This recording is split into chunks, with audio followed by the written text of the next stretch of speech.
she's joining us now. But as I was walking through the environments, I saw this super interesting thing that I'm going to share with you.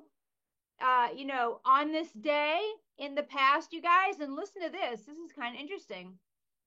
On this day in 1789, George Washington took office in New York as the first president of the United States.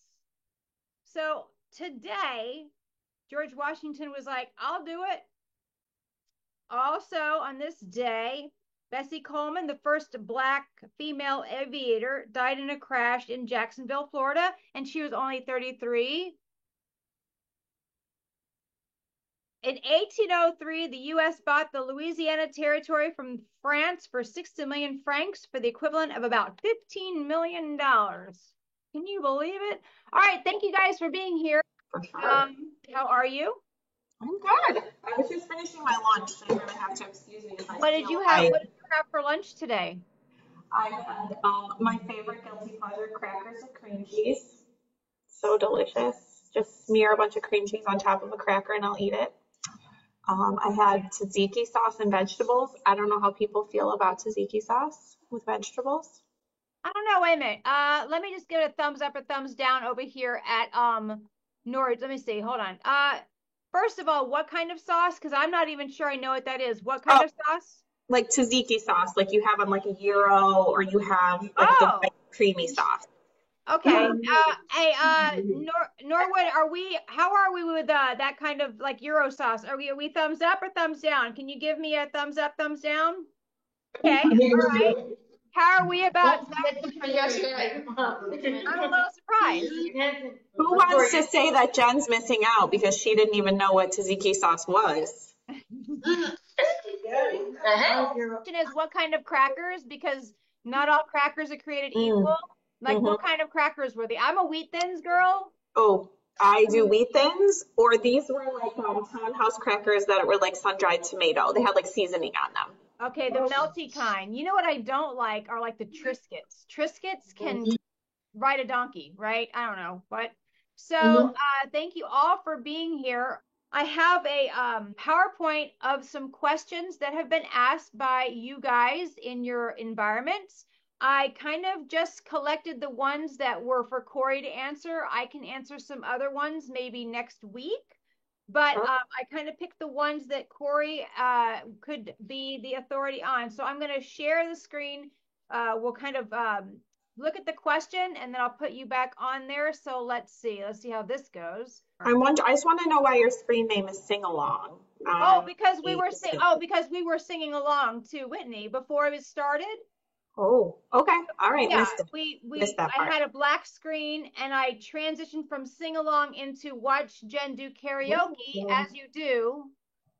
And, I've done that before. Yes. Yeah. And not like lip sync karaoke, like lip dub karaoke. So I just didn't get a chance to rename that. So I was kind of doing a running scroll actually of my screen name. Yeah, like hi, welcome.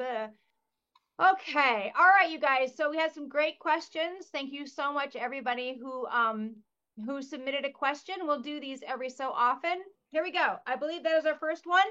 The first question actually came from Lincoln, and it's can we have new modules? Can we have new modules in the classrooms? All right, I'm going to make my face disappear, Corey, and give you the floor. If people remember, so this is going back, gosh, probably 8 years ago.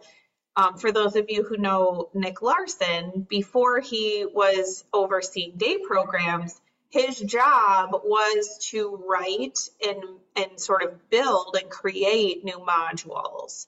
And then prior to me coming to Search, they made the decision that when Nick started to oversee all the day programs, we didn't have an extra person brought in to keep writing new modules. And so unfortunately, as many of you are pointing out, we don't get new content for modules created anymore. So this is something that has definitely been on my mind I think I would love to hear from folks if they enjoy the modules. I think the other thing I would love to hear, and this doesn't have to be today, but maybe for a self-advocate sheet, if people have ideas of what they would like to see for modules, that would also be a great way to get some input. But the answer is you're absolutely correct. We don't have someone right now who writes modules, but that's not to say that we can't have that in the future if people still really enjoy doing the modules and would like to keep that library growing. I think what we're going to do is we're going to explore maybe some topics that maybe you guys would like to explore. There are no new modules presently, but it's, we're always building and growing, and maybe we can find out what you'd like to explore and what you'd like to learn about, and maybe we can take it from there. But as you can see, she's here, she heard the question, and that's how you advocate for yourself and for this program. So thank you for that question. That was actually from, I don't know who that was from, but thank you for that question. I know it came from Lincoln. How do we get more money in the budget? I think this is a state budget question. Vanessa, thank you for your question. I think this is a great advocacy question, and maybe a chance for you, Corey, to give us a little bit of an update on the Illinois budget. Yeah? And yes, happy to do so. So okay. I think most folks are aware that over the last couple of years, we have focused our efforts every spring and fall on advocating for additional money for search, for our homes, for our staff, for our day programs, getting more money from the state. So this year is no different. I guess I'm unfortunately to say we are going to have to do some advocacy to continue to hope that we can get some more money in the budget. Just last month, a bill was filed to increase funding by $3 per hour for every DSP hour that is supported at places like Search and Search specifically. So we are starting right now. Actually, for those of you who know Laura Ross, and if you don't, she would be a great person to have on a self-advocates forum. Laura Ross joined Search. Well, she actually had been at Search before. She used to work in supporting some of our homes, and she came back this year in a new position that we created, which is a family support and advocacy manager. And so part of her job is to help make sure that we are focused on our advocacy efforts. And so actually just this week, she has been emailing every single legislator that has a search site in their district. And we are asking them to please support the bill that would bring $3 an hour more to all of our DSPs. And so I think that, the way we get more money in our budget is getting more money from the state of Illinois that comes directly to Search. And so right now, what we focus our efforts on is really making sure that the state is aware of what we do, how important it is, that all of you have great staff to support you and great homes to live in and great day programs to go to. And we just keep, spreading that message. And so if and when emails come out or notices come out that we need your support in sharing that message, the best thing you can do to get more money to our budget is to support that message. So Corey, and actually DSP was asking me just the other day, that bill that they were floating with the $3, where is that? Is that done? Is it like stalled? Is it it's still being pushed through? So it's currently in the House. And so that bill is sort of in its infancy, as we would like to say, the very beginning phases of going through the legislative process. So now is the time that we will start to get very noisy and supportive and letting people know that we think it's important. And if I get the emails with those witness slips. So, it's important to show up at the self-advocates, because every time I get one, we will have a call to action here on advocates, and you can sign your name to an email saying, heck yes, let's support this field. Okay. I do want to mention, we just talked about the legislation that is related to bringing more money to search, $3 an hour for our staff. There is also another really important piece of legislation that's out there right now, and it's called the Dignity and Pay Act. I don't know if people have heard about the Dignity and Pay Act, but the Dignity and Pay Act has kind of two or three main things that it's doing. One of the things that's included in there, which I think is most pertinent to this discussion, is that it would increase our $60 a month to $100 a month. Jen's excited. Yes. It's great. Wait. So I want to make sure everybody is listening to this. So it's called the Dignity and Pay Act? In pay. Dignity in pay.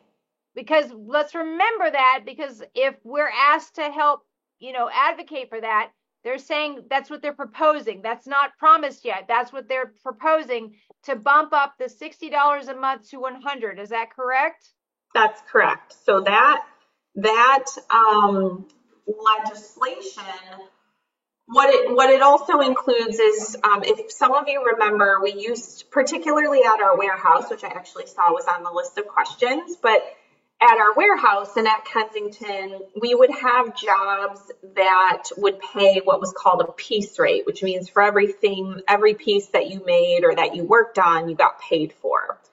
So something that's happening in the state of Illinois, and because we're really, really smart and looking ahead at search, we don't do piece rates anymore. But what's happening in Springfield is a lot of people are now saying we don't want to do piece rates anymore. We want everyone who's going to work to make at least minimum wage. And so one of the things, so the Dignity and Pay Act moves $60 to $100. The other thing it does is it makes a plan to permanently get rid of people making less than minimum wage. At Search, we did that in, April of 2022. We stopped paying anyone under minimum wage, but this would mean that the whole state would have to stop doing that. And so we're glad that we did it early, because now we have a plan and we know how to sort of move forward. But I just actually, on behalf of Search, just wrote a letter to the legislature supporting the Dignity and Pay Act, and specifically talked about the important work that Career Services is doing to support people to get jobs, but also the importance that people receive more than $60 a month, because $60 a month isn't enough, I think, as we all know. So I wanted to mention that because I think it's partially related to the Dash cards as well, that we just know that $60 a month isn't enough. Can people still get money for birthday gifts or outings? I actually addressed this question one-on-one with the question asker last week, but I'm happy to share generally if it's useful for the group. Sure. So what I shared with Miss Lily, who asked this question, is that part of the reason that we put, petty cash and money from Search into the houses is so people can choose activities. And of course, if it's your birthday, like I like to do on my birthday, I want to pick what we do for dinner, right? And so that is something that, of course, Search is going to continue to provide, is money in the houses and money throughout the organization to support birthday extravaganzas. I would say if it's something very specific that is of interest, it would be helpful to reach out to, one of a few people. That can be Jennifer, that someone reaches out to with a birthday idea, particularly your coordinators in the houses, making sure that folks, or your lead staff in your houses, or any trusted staff, making sure that you share what you're looking to do, because for instance, if petty cash isn't going to work for that, we might have to come up with a different solution, but we want to support birthday celebrations. And I think when it comes to birthday gifts, I think it's just a little bit trickier. And so I think everyone sort of handles that a little bit differently. So it's kind of a hard question for me to answer. But if there's a very specific, I'm happy to give more information. I just don't know what information is being looked for. Yeah, I think a great all about me form would be like, how do you like to celebrate your birthday? That might be a nice thing to have in the journal. And I mean, yeah, that's a great answer. We try to I think the house staff do great jobs making birthdays special, but if there is something special you'd like to do, let's put it into our all about me binder. Great idea. Great idea. The other thing that Miss Lily had asked that could be useful to other people is if she could use some of her own money to go shopping for her birthday. And of course, the answer was yes. So also, if your birthday is coming up and you know that you have money in your trust fund and you want to do a shopping spree for your birthday, talk about getting that money onto your Dash card so you can go shopping for your birthday. Like that, I think there was a little confusion over search money versus individual personal money. And the answer is both. You can of course use your own money. I see what you're talking about. Like, so let's say you have so much in your trust fund, you're like, I'd like to have a little extra in there to go to Barnaby's. So like, so yeah, or you want to go to the shopping mall and have extra money on your Dash card because you want to get a nice outfit for your birthday, or you want to go buy a fancy purse. Why don't all site televisions have cameras on them for Zoom activities? I guess it's basically asking, why don't all site televisions have portals? And I think there's kind of a bigger update, bigger picture, discussion to be had on that one, right, Corey? So let me first start on the portals, because I know the portals are a real sense of frustration. And I'm not saying this as an excuse. I'm just telling you the truth. We bought the portals, if you remember, during COVID, so we could make sure everyone could be connected and have time to talk with friends and staff members and other things. And now we use them so much, which is great. It's a great problem to have. But just about 6 to 8 months ago, Facebook, who makes the portal devices, issued a notice that they're no longer making portal devices, and they are also no longer supporting portal devices. And so what that means is we don't have anyone to help support when they break, and nor can we buy new ones. So what that means is that we had to go out shopping for a solution to replace all of the portals. And we have about 50 portals at Search. So it's a big, big thing. We have to go looking for a solution. So I'm happy to share, and some people may know this because we're testing a few of these devices, but we've purchased them all. The test went well. We're going to give every TV what's called a cube. So the portal is now the cube. It's an Amazon cube. It's going, when you turn it on, to look very similar to what the portal looks like when you turn it on. You can click Zoom, you can get into the activities, and those are going to be installed through day programs and houses that currently either have portals or used to have a portal. And then everyone will be back to having a camera and the ability to do a Zoom meeting. So we've purchased them, we're halfway through the process, and now we just have to get them out to all of the sites. And so for folks who know Victor or other members on the IT team, they're working on getting those all set up. I believe like Dempster might be a test site. There's a couple of people who have started using the cubes. So if anyone would like to share, please do. But yep, they're on their way. Yeah, I do hear that. So Search bought all these portals, and then Portal was like, I don't want to do this anymore, and stopped like supporting it. But so hang in there. We'll try the cubes, okay? This next one. Why did you get rid of Pack? People want to make money. Why did you get rid of Pack, the warehouse that we used to have where folks did piece rate work? Yeah, so I think that's a good question. I think there were a few reasons that we decided to close the warehouse. I think the first thing and most importantly is that the warehouse was built as a way to train and support people in learning how to get warehouse skills or get job skills, right? And so I think that with some of the changes I was mentioning, that we don't have piece rates anymore and we don't have as much work as we used to have. If people remember, we used to have a lot of contracted work, and that's much harder to find now, unfortunately, which is really frustrating, but it's true. We weren't able to continue to pay the training group at PAC, and so we didn't want to have a warehouse that wasn't. Why would we operate a warehouse if it doesn't bring good things to all of you? And so that didn't make a lot of sense. The other thing is that it's getting more and more expensive to operate a warehouse. You have to have a lot more computers and a lot more technology and a lot more people to support that. And so it started to become that the warehouse wasn't doing as much good for search as it did when it was created 20 years ago.